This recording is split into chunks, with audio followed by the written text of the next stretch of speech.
Now reporting, George Stephanopoulos. Good afternoon. For those of you watching General Hospital, it will be played in its entirety after this break. We do have breaking news now. It's in the Russia investigation led by Special Counsel Robert Mueller.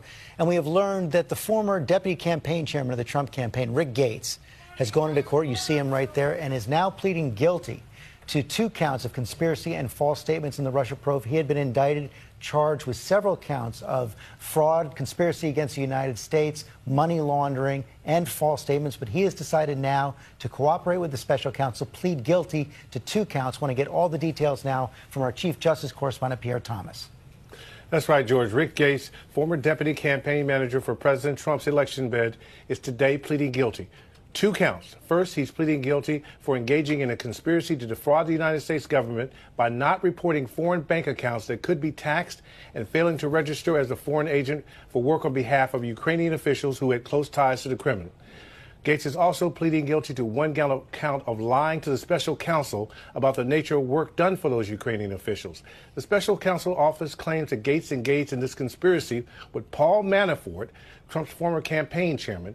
Manafort has pleaded not guilty, but now one of his principal business partners is set to be a cooperating witness for the special counsel, something that could have enormous implications for Manafort. And Pierre, under the dozens of charges he was facing before today's plea agreement, he could have faced years and years in prison. What should he expect now? Well, he faced at least up to 20 years in prison under some of those previous charges. But by our calculations, he's looking at somewhere a maximum of between 4 and 7 years in prison, George. But that's the maximum. That's not necessarily the recommendation of the special counsel, Robert Mueller. Exactly. We expect that he's going to cooperate, George, and that could get him much more lenient time as well. Okay, Pierre, thanks very much. I want to bring in our chief legal analyst, Dan Abrams, right now. The big question with this agreement, what did he give to Robert Mueller to get it? That's right, because they wouldn't have made this deal unless they felt Gates had something very important to offer them. And some people are saying out there, well, you know, this is so they can help get Manafort, right, his former boss. But Mueller already had Manafort. Right. And so Mueller may not have needed Gates for Manafort. So that's what leads to the really interesting question, which is what else might Gates be able to offer? He was there leading up to the election. He was there during the transition.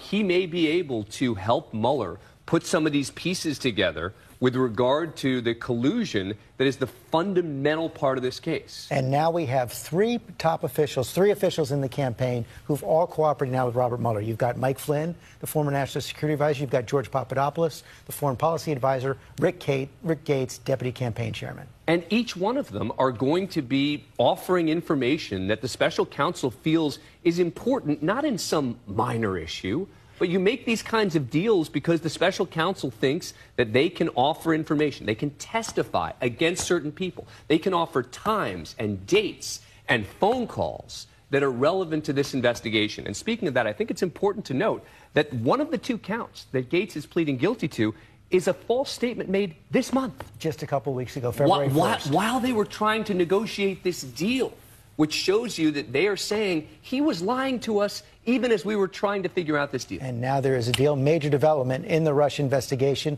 Much more tonight on World News with David Muir. Have a good afternoon. This has been a special report from ABC News.